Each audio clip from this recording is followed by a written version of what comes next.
Well, g'day, and welcome back again to Jiao Ching. And today you find us, we're down here by Seven Star Lake, just taking a stroll along, checking out the water. Over on our right here in the lake, we'll just wait for this bike to come past so we can swing our camera around. Behind us, we have rowers here from the rowing school out doing their thing. There's a whole stack of them further up the way, but they're a bit too out of the way to be able to see them very clearly in the camera. But yeah, out doing their training today. So as we're walking along here, I wanted to have a little chat about a YouTube channel that I have discovered maybe a month or two ago, who I've started following. I quite like his stuff. He's very raw, very unfiltered, says what he thinks. But I'm going to push back a little bit on a couple of his videos. So before we get into that, the channel's called Viewpoint Abroad. I'd recommend go and have a look. I actually quite like his stuff because he is pretty open and honest about everything he says. But I am going to push back on a couple of videos that he's made recently. Not to say that he's wrong in any way, just saying that I have a different experience. So the first one was, basically he was talking about the quality of foreigners in China since COVID, and how the quality of foreigners here, to his mind, has gone downhill since he arrived, since COVID, sorry. He's been here for 15 years. I think, from what I understand, I think, like me, he stayed here through COVID. He didn't run away back home and all that sort of thing. So yeah, good on him, because a lot of people left, went home, and probably encountered worse conditions than they would have if they'd stayed here in China. Yeah, things were handled very, very well here, to my mind, certainly in this part of the country. So his sort of comment, the quality of foreigners in China has gone downhill since COVID. I want to push back on that a little bit, because how do you judge the quality of a foreigner? And is your way of assessing that the right way? Now, just to jump right to sort of the end point, if quality is the sort of people that you like to hang out with, I would say the quality of foreigners in China since COVID has actually improved from my experience. Hello. A lot of the people who were here before COVID, here in Jiao were not really people I had much interest in hanging out with. They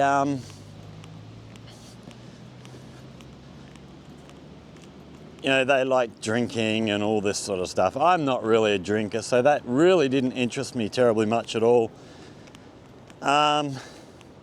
Just very different people to me.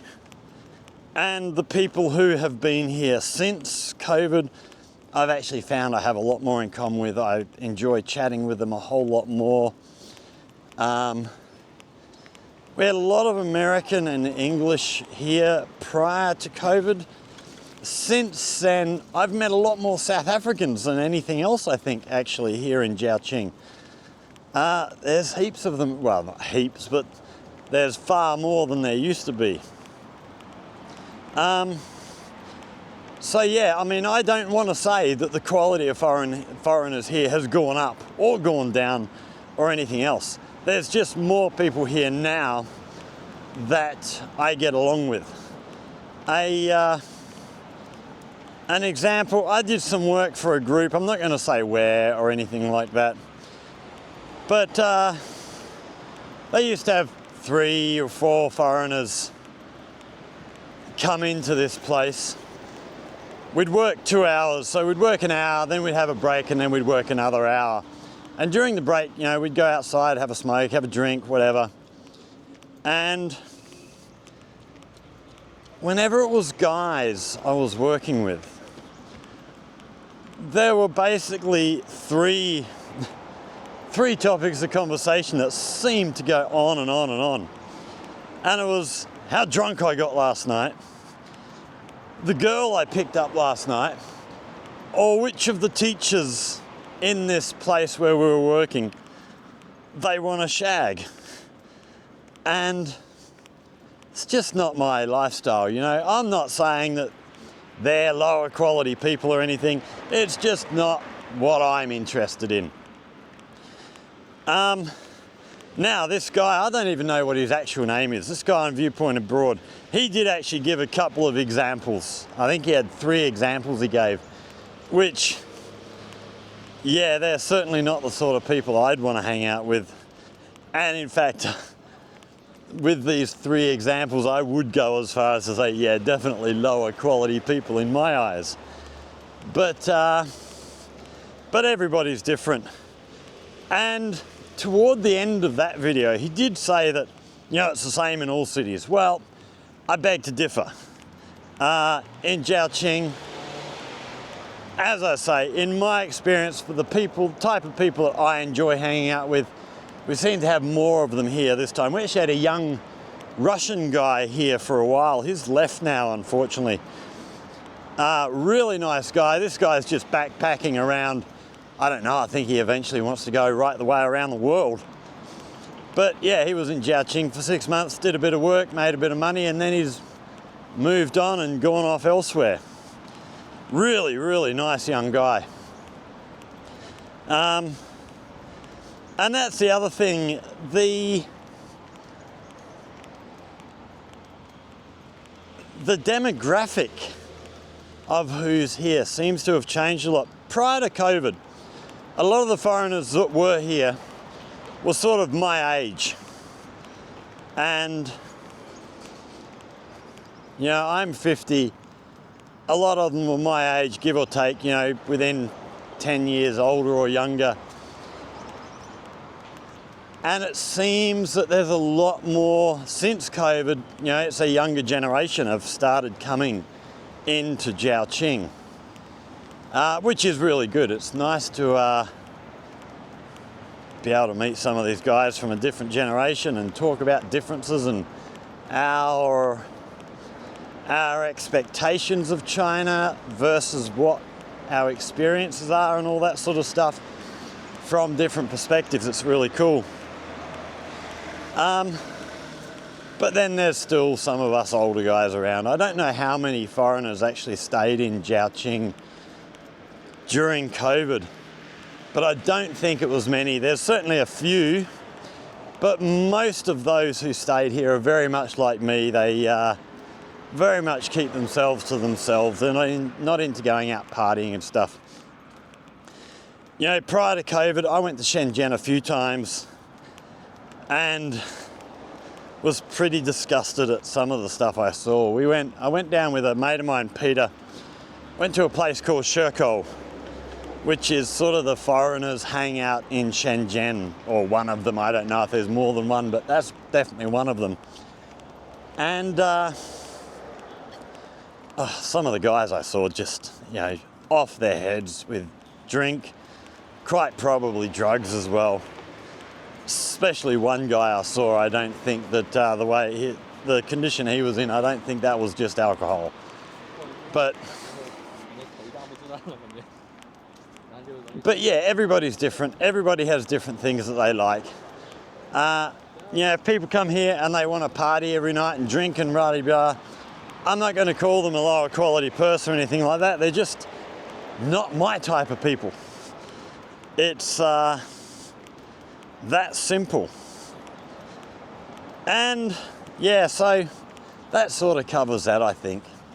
The other thing I wanted to talk about is another video he did more recently. I think this was a week or so ago, about YouTubers in China. and basically saying, now he did preface this by saying, the ones that I see, which is a good preface. It was a good thing to add in, because he did say that China YouTubers are either entirely negative, like a certain South African and his little American mate who have left China now and are in America. Won't mention their names because I don't want to advertise them.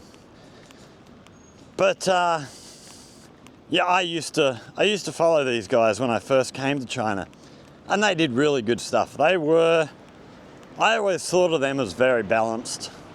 They were very, very positive when things deserved to be positive, and they weren't shy about saying the negative stuff. And I know they copped a bit of flack for it, but then they changed and they just became negative. And yeah, I very soon stopped following them, stopped watching any of their stuff, especially when they started outright lying about life here. That's just not on to my mind. So you have either the entirely negative, like those two clowns, or you have people who are entirely positive, which I could come across that way. I don't really talk about much negative stuff here. And as I've said before, there are things I don't like here. But when I do talk about them, I try to explain them. I try to make them understandable. So a really good example is driving here. It's one of the reasons I've never got a driving license. The main reason is because here in China, just like America, they drive on the wrong bloody side of the road. Being from Australia, we drive on the left. And I still have to, if I'm going to get into a friend's car or something, I still have to stop and think about, shit, which side do I need to get into the passenger side? It's 8 years later and I still have this. So that's one of the reasons. But the other reason I've never got a license is because of how they drive here. Which, to somebody who spent a lot of time on the roads in Australia, where driving is very ordered. You know, there's rules about everything. Coming here, everything's a lot looser. So if you are, right now I've got to think about this because of the opposite sides of the road and stuff. If you come up to an intersection, crossroad, and you're turning left, and there's a bunch of cars coming from your right, so you're going to cross the lane of traffic that's coming from your left to get into the right lane as you turn left. People will pull out halfway across the road, block the traffic that's coming from their left, and sit there and wait for a gap so that they can get into the right lane. Very, very pushy. Which when I first came here, I would look at these people and go, you are bloody rude. That's just, you know, really, really bad. But the thing is, nobody who was being held up would sit there and blast their horns, or actually that's not true. Some people would, but it's not very common. Most people just take it in their stride. Because that's what they do here. And as you sort of get to know a little bit more, now I could look at that as a really negative thing about China, but as you get to know a little bit more, you start to realize a few things that, you know, you should really consider. Anytime you see something that you don't like, you should step back and say, okay, why do they do things this way? Because, you know, China as a country has been here for thousands of years as a culture. So they've probably got pretty good reasons for most things that they do. We might not understand them, we might look at them differently, but in their eyes, they're doing things the right way. So with the driving and the pushy way people are here, there's a couple of reasons. First of all, driving is new here. When I talk to students in my class, I'll ask them, how many of your families had a car when you were a child growing up? And very, very few will put up their hands. As I've been here longer, it's gradually getting more and more will put up their hands, a bigger percentage. But when I first arrived here, the first class I had, I asked them that question at some point, you know, maybe after I'd been here a couple of months. And I think we had what, 30 students in that class, 28, 30 students. I think only 2 put their hands up and said, yeah, we had a car. Most people didn't. So they don't have that experience we had in Australia, where every family had a car. And as kids, we grew up in the back seat of the car, watching our parents, watching how to drive. When something happens, asking the question, why do you do that? Probably to our parents' annoyance. But, so yeah, we had that experience. And the same in America or in Britain, maybe less so in Britain. Cars are probably less, or were less common in Britain because it's much more compact city, much more compact country. I could be wrong about that, I don't know, I'm guessing. So yeah, they don't have that same experience. So driving's not as second nature here as it probably is in Australia. And the other reason is, if you sit and wait for a gap at the traffic, especially at rush hour, you could be sitting there for 2 or 3 hours waiting to pull out and get home. So you kind of have to drive differently. And that's the way I deal with anything that I find negative. I don't just say, oh, I don't like this, this is bloody disgusting or whatever. I'll look at it and go, well, I don't like this, but why? Why don't I like this? And most of the time, it's just because of my culture, my history, the way things are done in my country that I'm used to, and I'm just not used to things being different here. And slowly that's changing. As I've been here longer, I actually find less and less stuff that I find objectionable as I understand more about how people do things here and why they do them the way they do them here. I find things much, much less objectionable. So yeah, I sort of have the issue I had with that video about YouTubers was I probably am more positive than I am negative. I don't say a lot of negative stuff about China.